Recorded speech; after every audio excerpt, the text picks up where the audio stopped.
नमस्कार. आज आठवड्याच्या पहिल्या कामकाजाच्या दिवशी सकाळी शेअर मार्केट सुरू झाल्यापासून तेजी होती आणि दिवसभर तेजी टिकून होती. चांगले जागतिक संकेत.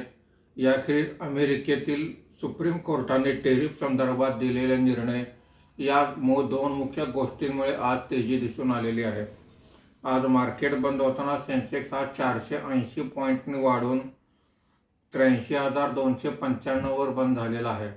निफ्टी हा 142 पॉईंटने वाढून 25,713 वर बंद झालेला आहे. आजच्या कामकाजामध्ये BSE हेल्थकेअर इंडेक्स सर्वात जास्त म्हणजे 0.76% वर आहे.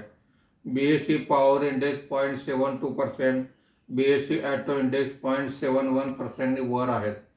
BSE IT इंडेक्स 1.37% खाली आहे. NSE मिड कॅप इंडेक्स 0.43% खाली आहे. NSE स्मॉल कॅप इंडेक्स 0.29% वर आहे.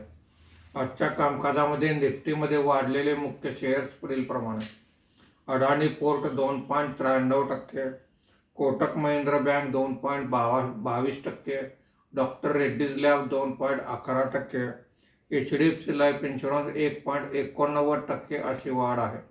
आज निफ्टीमध्ये घसरलेले मुख्य शेअर्स पुढील प्रमाणे: हिंदाल्को 2.08%, इन्फोसिस 1.90%, विप्रो 1.89%, टेक महिंद्रा 1.10% अशी घसरण आहे. आज निफ्टीच्या 50 पैकी 34 शेअर्समध्ये तेजी दिसून आलेली आहे. FIIने मोठ्या प्रमाणावर म्हणजे 3,484 कोटी रुपयांची खरेदी केलेली आहे. देशी वित्तीय संस्थांनी 1,292 कोटी रुपयांची विक्री केलेली आहे. रुपयाच्या दरात 10 पैशाची सुधारणा झालेली आहे. धन्यवाद.